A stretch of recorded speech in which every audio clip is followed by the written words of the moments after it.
everyone. Welcome to the IDA Governance Committee. It is Tuesday, December 19th at 5 p.m. We're going to call the meeting in order. First, we're going to do Pledge Allegiance to the flag. Pledge allegiance to the flag of the United States of America, to the republic for which it stands, one nation, under God, indivisible, with liberty and justice for all. Thank you, everyone. Call the meeting in order. Roll call. Okay, Dean Tamburi, President. Giovanni Palladino, Present. Vincent Oda, Present. Dr. Oda, present. All three committee members are present. Staff member, myself, Bill Fioravanti, CEO. We have Marty Boras, our admin assistant, here as well. Joining us remotely is Billy Iverson with Acquisitions Marketing, doing our live stream. And everyone here tonight. Thank you, Bill. Proof of notice. The notice was duly and properly provided. The minutes, approval of the minutes of the February 7th, 2023 OCIDA Finance Committee. Governance, right? Is it finance? It says finance there, Marty. It is governance. Apologies for the typo. Of course. Governance, which is attached and was sent to everyone ahead of time for review. Yep. I reviewed it. If anybody has any questions, look for a motion to move those minutes forward. I'll make the motion. Thank you, Giovanni. Second, Dr. Oda. All in favor? Aye. Motion passed. New business. The 2024 proposed slate of officers. Bill, our CEO, discussed with several of the members of the board, and we're going to go ahead with, and the slate will be, the recommendation, it would be, the chair would be Jeff Christ, vice chair Dean Tamburi, secretary Vincent Oda. And I would look for a motion from this board to, this committee to move to the full board. Dr. Oda? I'll second. Second. Thank you, Giovanni. All in favor? Aye. Any discussions? Passed. Proposal of the committee assignments. Again, our CEO discussed obviously time constraints with all the members, et cetera, and where they are for meetings, and some of their have shown some of their expertise in certain areas, and we're looking to utilize them moving forward as much as we possibly can as board members. And the proposed committee assignments moving forward, the governance would be the chair would be Jeff Christ, committee members Dean Tamburi, Dr. Oda, and Giovanni Palladino. The finance would be the chair would be Mark Green, Dean Tamburi, James Ronley, and Jeff Christ. The audit committee would be Susan Walski would be the chair. Mark Green would be a committee member. James Ronley, committee member, and Dean Tamburi, committee member. And the accelerator, the chair would be Dean Tamburi for the accelerator, Susan Walski, committee member, and Giovanni Palladino, committee member. Looking for a motion or if anybody has any questions. I'll make the motion. Thank you, Giovanni. Second, Dr. Oda. All in favor? Aye. We'll move that ahead to those slates to the full board, which will be in January, correct? Correct. Right. Correct. January, the full board will discuss those. If anybody has any other questions, move forward. And now we'll move on to the annual report of project updates, et cetera. Bill? Yes, thank you, Dean. So a couple of things that our practice is in good form for IDAs is give you an update on the projects, kind of an annual report of where things stand every year, and then also going through all of our policies that the agency has and reviewing them, which I've sent to you, and you've done that, and then the full board has them as well. And then we would identify any policies that we'd be looking to make some revisions to in the next year. So first of all, just going to the project update sheet. We have this kind of broad sheet here that has it's our basically active projects matrix. Since this board was implemented, we've taken on more than 20 new projects. and even more applications, some of which never made them to before the board, but over 20 projects have been handled by this board. And you see that we have a total of 7 that have closed in that time, meaning that you've given approvals, but actually the legal transaction has been closed. Really, that's when we get our closing fee, for example. And we have had a couple that have withdrawn. Actually, in 2023, we received 11 applications. 3 were withdrawn. One for Amazon, the other for a housing project in Highland Falls, and then a warehouse distribution project in Wayanda. They all withdrew their applications before they. Well, Amazon, of course, you had approved, and the other 2 had not made their way before you.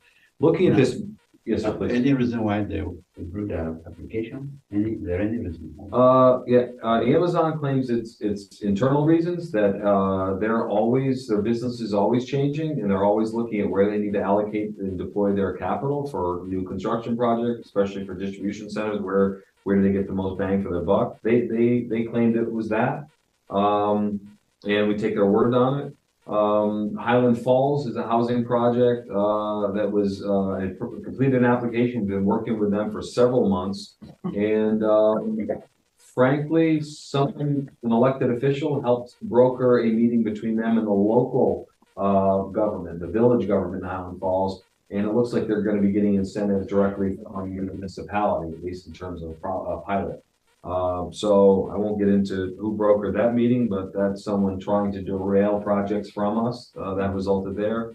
And then the third is a warehouse distribution project in Wayanda. And I just probably due to political pressure was a factor, but for a number of reasons, they just elected to not pursue IDA incentives. They're trying to see if they can make it work, most likely pursuing a 45B, just a property tax abatement as of right. I did get the impression it was due to some political factors, but they didn't say that explicitly. So I think as happens, some are from business decisions, and sometimes it's some other factors that are somewhat unique to us given our environment politically. So just looking at this matrix, you see the first column, the totals at the bottom. You're talking. This is a total capital expenditure, the whole cost of the projects. You're talking over $1 billion in projects, $1.2 billion that's been before us. For what has closed, you're looking at a total of $313,800,000. You're also seeing the number of jobs that are impacted by these projects and created. Permanent, we're looking at a total for all these projects of over 1,000 jobs, permanent jobs. In construction jobs, almost 4,000 jobs. Now, for what is closed, we've helped create 279 permanent jobs and 856 construction jobs. So that's just from what we did close this year, in last year. So that's really that. You also see the value of the savings for the applicants in terms of sales tax exemption, mortgage recording tax, and such. So you're able to see all those figures there. But basically, you're looking at project status, which is the third from the last column. You're seeing which are closed. You're seeing some example of projects that were with applications withdrawn. Walgreens is another unique one where we approved the incentives and they were not able to come to terms with the state for some of their licensing related to pharmaceutical distribution. And they're actually, as we understand it, they're gone to New Jersey as a result. So it's a project I think we're all excited about, one of those really frustrating ones to lose. Mac Brothers, we approved their incentives, but we're waiting for them to on some other approvals. They're waiting on other approvals before they'll close with us. Amazon we did withdrew. This next application withdrew. OC Hospitality, we closed that as well. Royal Wine, I was actually just there on site today. That project is really, Dean of course knows it well, just really going well. The seal is all up. We did some drone footage there actually with acquisitions marketing. So that was really interesting. So that's moving along. We haven't closed phase 2, which was on the, you'll recall the sales tax exemption on just the build out of the interior of that structure. But we expect to close, if not by the end of this year, then early January. So you'll see Royal Wine phase 2 close as well. And then the next 2 are Wallkill Living Center and Sapa Hospitality. Those actually come before the board for a final resolution tomorrow evening. So we'll know there. and Lynch's, the Castle Fun Center, of course, you just authorized a public hearing at our last meeting. And we had that public hearing last week, went very well. So we expect them to be before us probably in January for final approval, if not February. So that's really the quick synopsis of where those projects stand. That's our update for that. Any questions on any of these projects, and we will discuss this as a full board as well. Yeah, I'm when the full board, obviously, just we can see that there are companies that move to other areas. Obviously, it's just not talk. Wherever they do Correct. move, and they are looking for incentives, and they are looking for places that they can go for incentives, etc. And obviously, they're not afraid to go to other areas. So, and I just think that we just have to, even though we have some of these and people don't know all the work that goes behind it to try to get one of these to close, and then they don't close, but we just have to keep up on it and do the best we can to get as many applicants as we can to close and to bring business Absolutely. to the area. Now, the thought from the bottom, does it mean the only 4 workers in the building? Or only 4 workers? I'm sorry, where are we, sir? No, I'm talking about. So the Walker Living Center, that's really just going to be creating four new jobs. It's because that is a senior center, frankly. So there are just a few positions that are going to be full-time that they're adding as a result of this project. So that's not really, like most housing that will come before us, it's not about the job creation as much. Certainly someone on the construction side, no question, with that being, estimated at 62 jobs, if not more. But that's with the housing projects, that's the permanent jobs is typically going to be lower. But to your point, Dean, we've approved this board since we've been in place here again, since we succeeded the past administration. We've approved 12 projects, incentives for 12 projects. Only 7 have closed and 6 are under construction. So half of the projects that we approved are actually moving forward. There are, to your point, there's just a huge, array of variables that the incentives are just a part of it. People think we give this, that it means it's happening anyway, of course, or it's a slam dunk once we do. No, we're just a component of this. That these projects say we need these incentives in order to move forward, and they need a variety of other things to swing their way, frankly, or the projects don't happen. So I'm glad you raised that, because there's a real vulnerability that people don't understand about these projects. Just because we approve them doesn't mean it's a done deal. For sure. Any other questions on the annual update?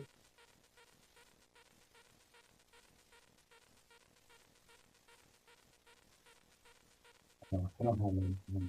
Okay, so we'll carry on. And certainly, please, as always, you reach out to me afterward as well. We can talk after this meeting if you have some other questions as well. I don't mean to rush it, but we are moving nicely. The last section for tonight, agenda item, is just, again, a year-end policy review. Of course, we're doing this as IDA in this current session. Just to go down what I shared with you as the committee and with the full board this week. Our uniform tax exemption policy, more commonly known as the UTEP, which was revised in June of 2019, but we've been speaking, at length and many times about revising that. So that is one of the ones I'd like us to work on revising in 2024. We also have our project approval policy that was actually passed by this board in June of this year, or I'm sorry, January of this year. So that's been dealt with recently. The recapture policy, you may recall, it was part of our UTEP, actually. It was built into that, the recapture policy. We pulled that out and made it a standalone policy this year. That was done in July of this year. We also included our procurement policy, which goes back to 2020, and our disposition of property policy, also 2020, that one being May of 2020. And then the last policy we shared for your review is the local labor policy, which we did revise in January also of this year, when we added Delaware County to the 7, now 8 counties that this qualifies for. So those are the policies you sent, and I know everyone looked at them. And again, the rest of the board is doing the same thing. But just in terms of revisions, and we've all just talked about this, but just to put it on the record, the UTEP we're looking to revise in 2024. And in addition to that, there is I'm going to ask the board to consider in governance, when we reconvene in February, to consider a small revision, a minor revision, I'll call it, to the local labor policy, really dealing with the fact that we require 85% local labor on every single subcontract. There's some language we find we can tweak in that, actually following the lead of the town of Montgomery IDA that did that made it just a little more smooth for compliance with that. Not something I intend to talk about tonight, but I wanted to raise the fact that I am notifying the board that that is a policy that I also would like to take a look at in 2024. Can I ask any comments, any concerns either on what I just said or anything else you may have seen in the policies at all that we discussed tonight? I know it's obviously this is our practice to review these, but we can change if something of the policy can be changed throughout as we see. And if we don't decide tonight, doesn't mean we can't look to change the procurement policy in June or something. Absolutely right. But and again, as we're moving along, we're seeing things that whether from other IDAs or you're attending conferences or some things that have worked. But these all have been, the attorneys have reviewed them all and everything's in compliance. Just that we're always looking to make sure that it fits our Orange County for. Exactly. The timing tonight is more of the fact that, again, it's good form for us to review these every year. So we're doing it at a year end and trying to identify any from this standpoint when we would we would revise. But you're right. As it comes up during the year, we can address any of it. We'll review them again and revise them again. Yeah, also notice that with the monitor coming in, there may be a few changes in what we have. I mean, the impact of the monitor. Yes. Yeah, let's touch on that. Yeah, well, what's in the area, but the areas where. Sure. So as I'll report to the full board tomorrow, we have an update on the monitor, the New York State monitor being appointed by the Inspector General of New York. There is a request for proposals that is out there. Proposals were due back early December. They're looking to appoint someone and hopefully have them in place by March of 2024 for what will be just over a 2-year appointment from that point on. One of the, within the scope of the responsibilities of this monitor is to review changes or propose changes to our UTEP. And it's one of their powers, their narrow powers, that they could revoke those changes. Mm-hmm. So Sue Kassoff, General Counsel, has really been advising us to wait on that revision, on the review and revision of that. I've been a little anxious about it because we didn't know when we were going to get the monitor. And there's some things at the UTEP we want to look at very soon, frankly, because we want to recalibrate who we're going after and how and what we're awarding them with. So that's the reason being. So UTEP is affected by the monitor. So I think we will probably wait until that appointment in March or maybe April till we begin that, so that we're not doing something that could be undone, even though I find that unlikely. So that's that. And anything else affected by the monitor? The only thing is that the monitor also, I found in the scope, in the request for proposals put out by the IG's office, that they can make suggestions on cost saving measures and really anything else that they think would be good governance. So it's well within the realm of possibility that they come back with some other suggested revisions to a policy or policies, but nothing I could foresee at this point. And the process of that, so if there were any changes made, that would have to be, we discussed that before, that would have to go out. They have to notify us in writing. There's a whole, I'm going to share the request for proposals that outlines the position as the IG put it together. But yeah, there's a whole process by which they would do that. And they're keeping you up with that process. They are, except now that we've entered a blackout period. Once they've received proposals, they really don't want to talk to anyone about it, so that there's no infiltration of the process. Which is why no elected official or anyone else would know how many applications they've received. That's confidential, and no one's privy to that. So even though there's an elected official saying that they know how many applications they've received, that's complete hogwash. It's made up. So that doesn't have to be open to the public, I guess. That part is not. After the process is closed and they select someone, then it's all foilable and all of that. But right now they're trying to maintain the integrity of the process. They're very clear with me on it. And then the UTEP making those changes, if and when that happens, that's a little bit different than the other policies, correct? That's a policy that has to be notified. Absolutely. We have to notify all affected every taxing jurisdiction within the county, and we have to hold a public hearing for that. So that's why there's some more minor changes and more significant changes. I was hoping to do just maybe knock off some of the minor changes, and council really advised, because the process is somewhat onerous in that respect. Let's wait and do it. Trying to look at going through the recapture policy. Yes, Can we just glance through that? sure.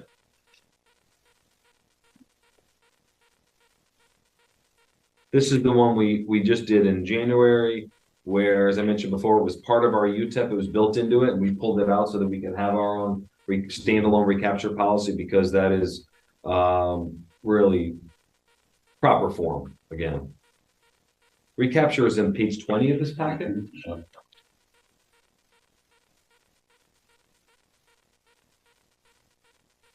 I mean, this is short enough. I can read the whole thing. Right. The agency at its sole discretion and on a case-by-case basis may determine, but shall not be required to do so unless otherwise required by applicable law, with respect to a particular project. A project has failed to meet its intended goals, and to require the applicant to comply with a recapture by the agency of the value of any or all exemptions from taxation granted with respect to the project by virtue of the agency's involvement. Events that the agency may determine will trigger recapture may include, but are not limited to, sale or closure of the facility, significant employment reduction or failure to achieve employment projections, significant change in the use of the facility, significant change in business activities or project applicant or operator, material non-compliance with or breach of the terms of the agency transaction documents, or of zoning or land use laws or regulations, or federal, state, or local environmental laws or regulations, or failure to comply with the agency and New York State reporting requirements. If the agency determines to provide for the recapture with respect to a particular project, the agency shall also determine the timing and percentage of the recapture. So it just gives one a series among many reasons that we could recapture. Now, if the company suddenly declare bankruptcy, would that letting us know what happened?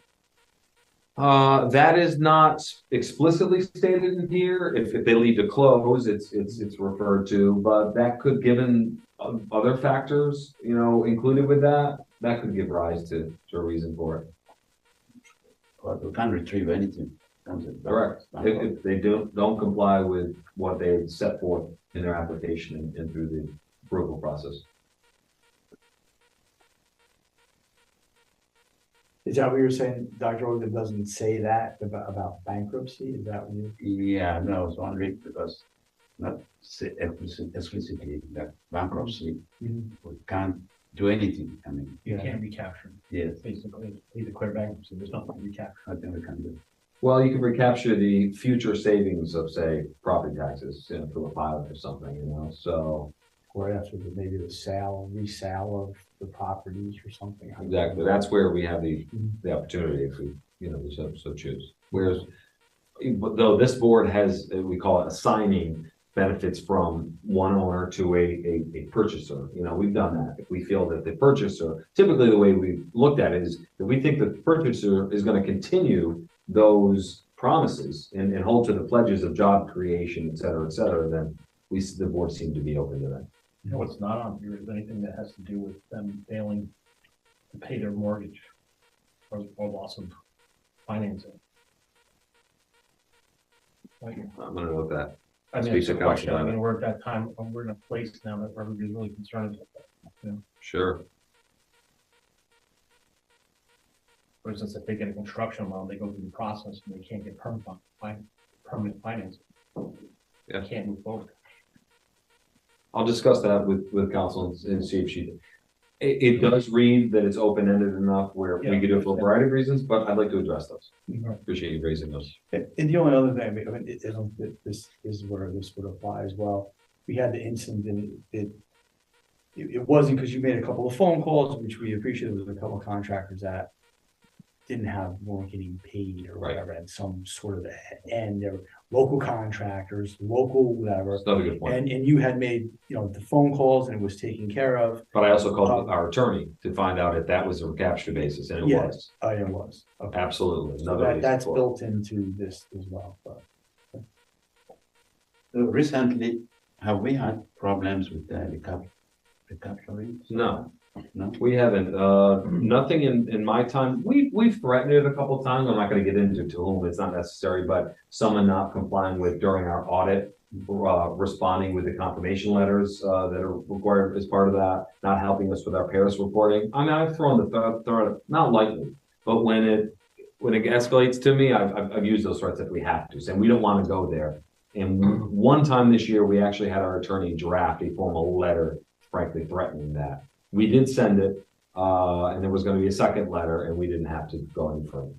So unfortunately, you have to use it once in a while.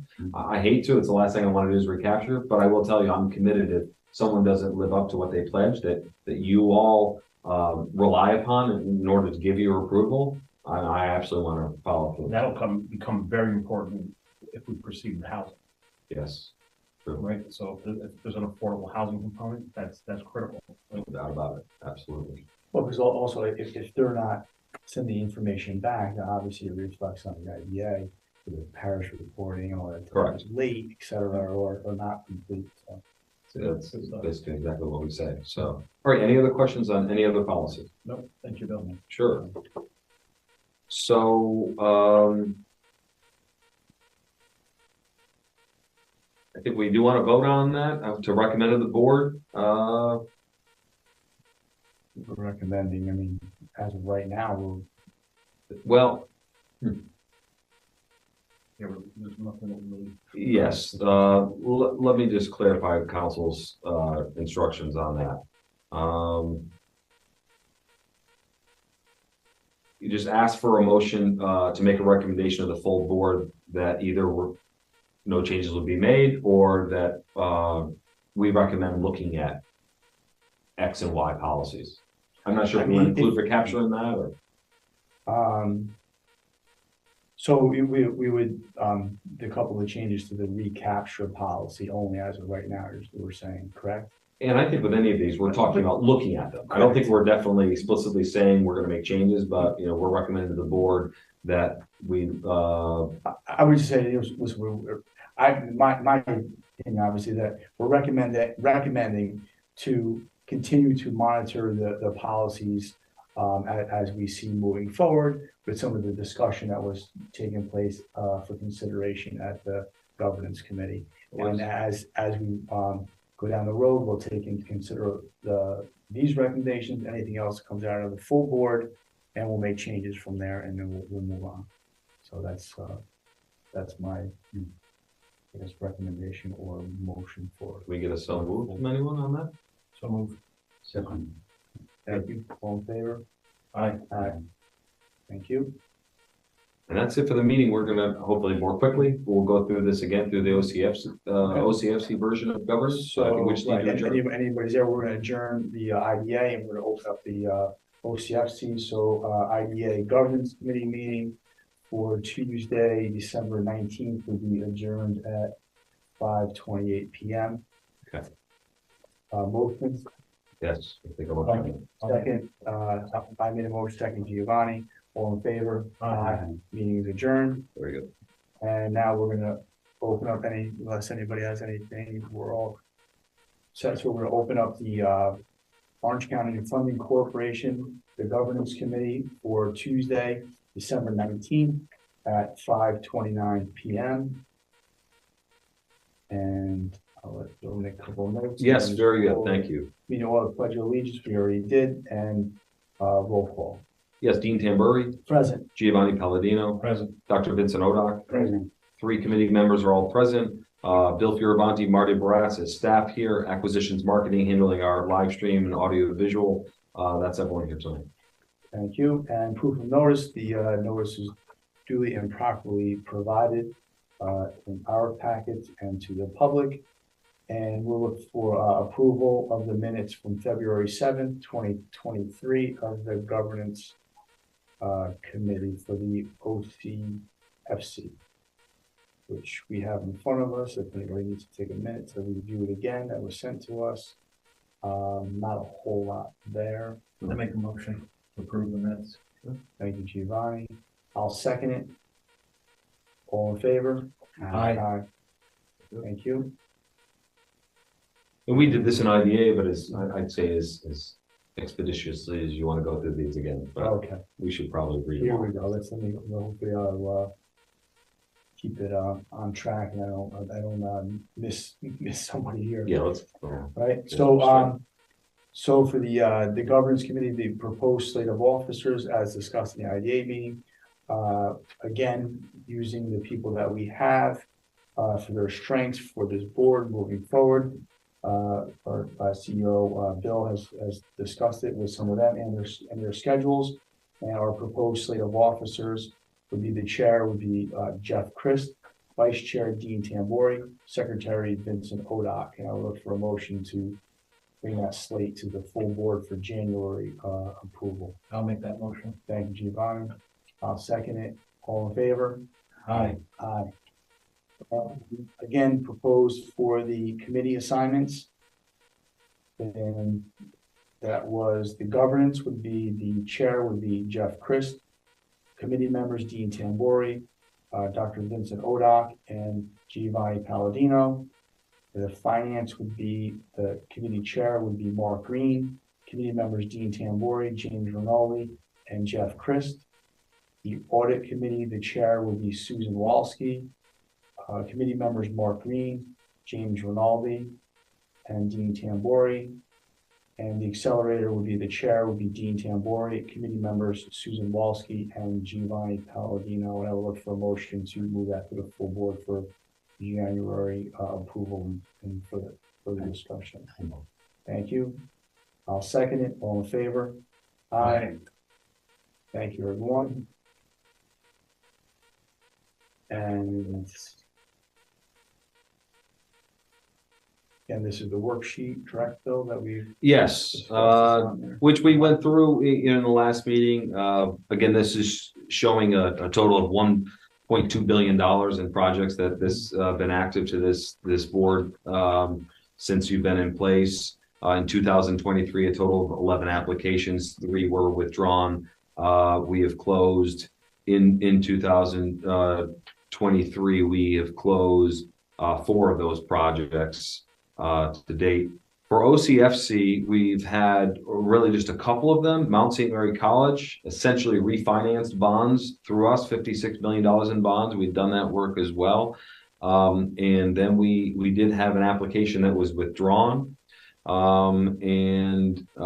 have a couple bond deals before us in the pipeline, one for tomorrow night, but they're actually not going through OCFC like most bonds do, so they don't apply. So really for OCFC, the Mount St. Mary deal was the last one we did here specifically. So beyond what we talked about in IDA governance, there's really nothing more to report on it, the project's update.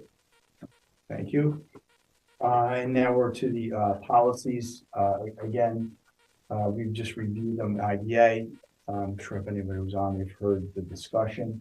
Unless anybody has anything else to add to it. At this point, I would just recommend to continue to maintain the policy that we have, continue to discuss issues moving forward and adjust them as we see fit to fit this county and the IDA for the benefit of everyone. So moved there would work well too. So moved. Thank you. Second, all in favor? Aye. And back to motion to adjourn the Orange County Funding Corp Governance Committee for Tuesday, December 19th at 5:35 p.m. I make the motion. Second.